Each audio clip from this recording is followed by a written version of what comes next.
스토콘의 매매가가 다시 반등할 가능성이 높다는 시그널이에요. 지금도 마찬가지로 하락을 하고서 반등을 하고 있는 그러한 시기라고 저는 전망을 하고 있어요. 투자금이 안 들거나 또는 많이 들어도 2천 이내에 그 정도로 투자할 수 있는 것들이 제법 있거든요. 오히려 투자금이 아예 안 들어갈 수도 있다. 실투자금은 제로가 될 수도 있겠죠.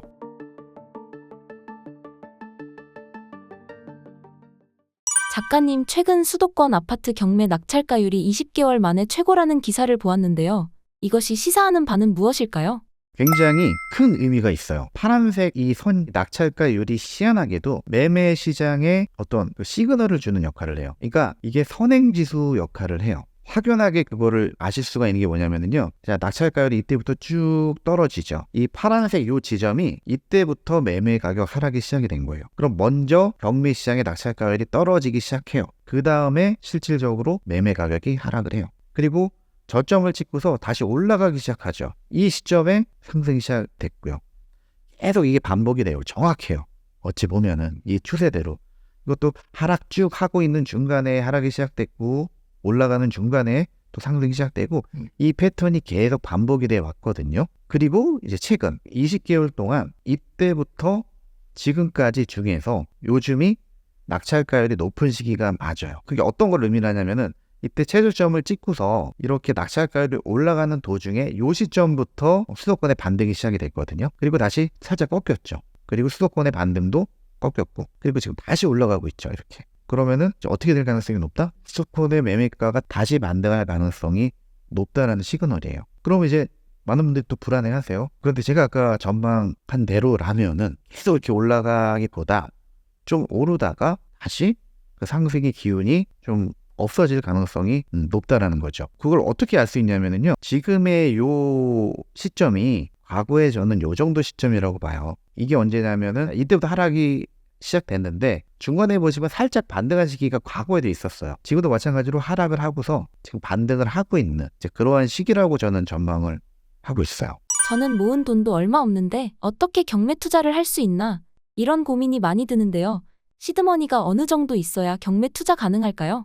지금 왼쪽에 보이시는 이거는 지방이죠. 2억 5천 정도에 낙찰이 됐죠. 이 아파트 시세가 얼마냐면은 3억 5천이에요. 굉장히 싸게 낙찰이 됐죠. 그러면은 자, 이런 물건을 낙찰을 받았을 때 어느 정도의 좀 내 시드머니가 필요한지를 한번 볼 거예요. 자, 2억 5천에 낙찰을 받았죠. 등기 비용이 먼저 들어가겠죠. 무주택자 또는 1주택자가 취득을 했을 때의 시뮬레이션이에요.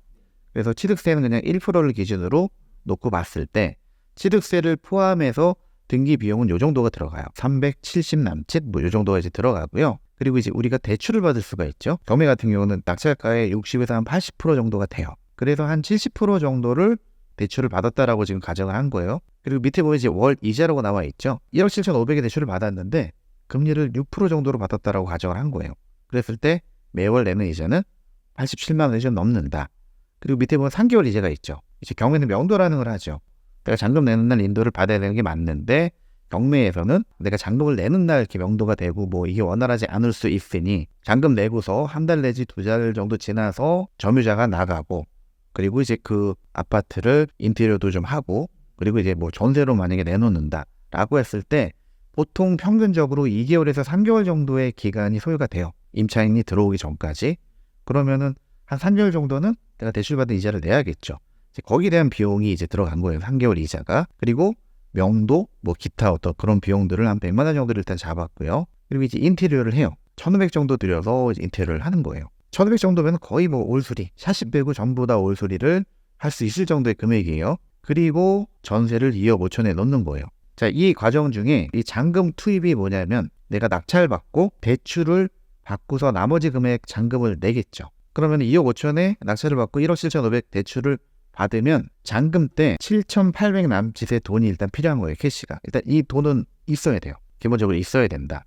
그리고 이 중간 투입은 뭐냐면 잔금 낸 이후에 들어가는 비용들이 있죠. 이자도 좀 내야 되고 명도비도 필요하고 그리고 인테리어 요 비용도 들어가고 요 비용까지 전부 다 합친 금액이 이 중간 투입 비용이에요.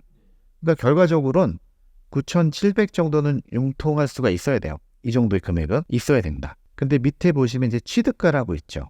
이게 뭐냐면 모든 비용이 전부 다 들어간 그 비용이 취득가예요. 그리고 2억 5천의 전세를 놓는다고 했죠. 그럼 2억 5천의 전세금이 들어오잖아요. 그러면 결과적으로 최종적으로 투입되는 금액은 취득가에서 전세금을 빼면 되겠죠.